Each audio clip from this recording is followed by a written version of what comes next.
ni jambo la wewe kutegemea kwa Allah subhanahu wa ta'ala, kutundika moyo wako kwa Allah subhanahu wa ta'ala.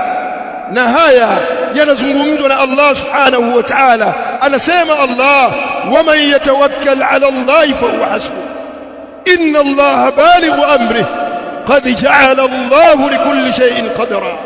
haya ni maneno ya Allah subhanahu wa ta'ala. Allah anasema waman yatawakkal ala Allah, na yoyote mwenye kumtegemea Allah fa huwa hasbuh, yeye Allah subhanahu wa ta'ala anamtosheleza bwana. Mpaka mwisho wa aya. Una nini wewe usifanye sababu hii kuwa ni sababu miongoni mwa asbabu za riziki? Bali katika hadithi iliyopokelewa na al-Imam at-Tirmidhi rahimahullahu ta'ala, hadithi ya Umar ibn al-Khattab radhiyallahu anhu, Mtume alayhi salatu wassalam anasema, law annakum tatawakkaluna ala Allah haqqa tawakkulihi la razaqakum kama yarzuqu at-tayr taghdu khimasa wa taruhu bitana.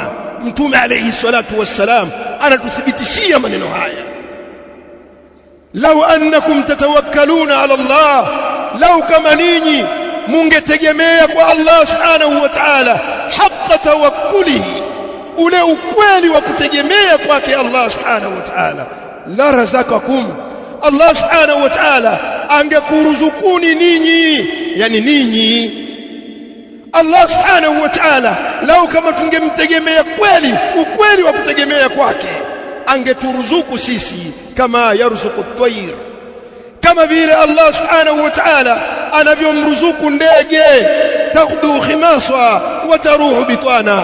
Ndege anaondoka asubuhi hali ya kuwa ana njaa na anarudi jioni hali ya kuwa ameshiba. At-tawakkul ala Allah ma akhdhi al-asbab, kumtegemea Allah subhanahu wa ta'ala pamoja na kuchukua sababu, pamoja na kuzifanya asbab. Ndege hajakaa kwenye nyumba yake tu akakaa ndani ya nyumba yake akasema Allah ataniruzuku, la, alitoka ndege alafu akarudi hali ya kuwa ameshiba, amefanya asbab miongoni mwa asbab za riziki. Ndugu zanguni katika imani, ni nani katika sisi hawayafahamu haya?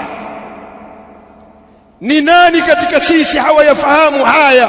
Mpaka inafika mahala mtu unabanika, wapata dhiki, wapata tabu, hali ya kuwa kuna asbab. Hapa hatuzungumzia zile sababu ambazo ninyi mwazifahamu, sababu za mapambano, kuminyana, sababu za nguvu, mara nyingine sababu ya pesa. Hatuzungumzii hilo, twazungumzia zile sababu za kisheria ambazo kila mmoja anaweza akazifanya. Ni nani katika sisi hawezi kusema astaghfirullah? Ni nani katika sisi hawezi kumtegemea Allah subhanahu wa ta'ala? Hili nalo pia lahitaji gharama, hili nalo pia lahitaji gharama.